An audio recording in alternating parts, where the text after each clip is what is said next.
السلام عليكم ورحمة الله وبركاته. أعوذ بالله من الشيطان الرجيم. بسم الله الرحمن الرحيم.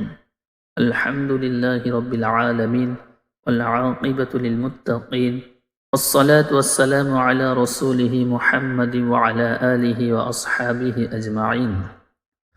সমস্ত প্রশংসা মহান রব্বুল আলামিনের জন্য, যিনি আমাদেরকে ঈমানের নিয়ামত দান করেছেন এবং কিছু বরকতময় সময় দিয়েছেন যাতে অল্প আমলে আমরা বেশি সওয়াব অর্জন করতে পারি।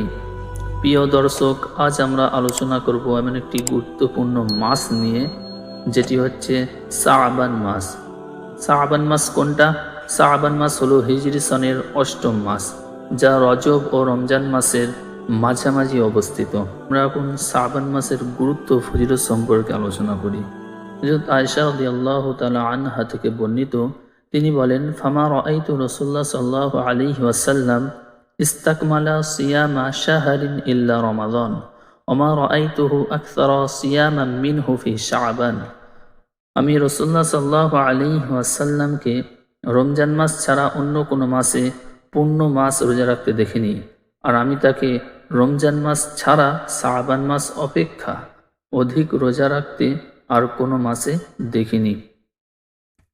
তিনি অপর এক হাদিসের মধ্যে বলছেন, আল্লাহর নবী কখনো কখনো এই মাসে পুরো মাসটাই রোজা রেখে দিতেন, আবার কখনো কখনো এই মাসে কিছুদিন রোজা রাখতেন এবং কিছুদিন বিরত থাকতেন।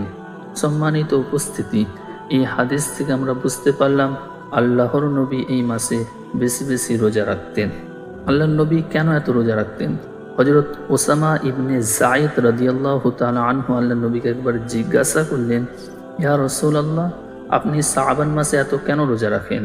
আল্লাহর নবী বললেন, যালিকা শাহরুন ইয়াগফুলুন নাস আনহু বাইনা রজব ওয়া রমাদান ওয়া হুয়া শাহরুন তুরফাউ ফীহিল আ'মাল ইলা রাব্বিল আলামিন ফাউহিব্বু আন ইউরফা'a আমালি ওয়া আনা আস-সাইম। আল্লাহর নবী এখানে দুইটি কারণ উল্লেখ করলেন। একটি হচ্ছে, এটা এমন এক মাস যেটা রজব ও রমজান মাসের মাঝামাঝি অবস্থিত। আমরা সকলেই জানি রজব মাস একটি সম্মানিত মাস এবং রমজান মাসও একটি সম্মানিত মাস। তাই আমরা এই দুই মাসে বেশি বেশি ইবাদত বান্দেগি করার চেষ্টা করি এবং শাবান মাসকে আমরা কিছুই করি না।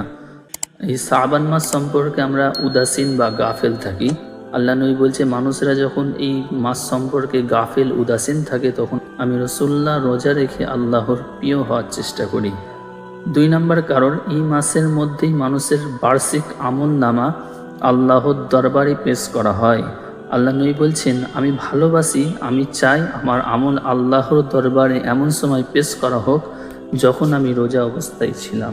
এই মাসে আমাদের করণীয় কি জেনে নিই। ১ নম্বর, নফল রোজা রাখবো আমরা। ২ নম্বর, তওবা ইস্তিগফার করব। ৩ নম্বর, কোরআন তেলাওয়াত করব।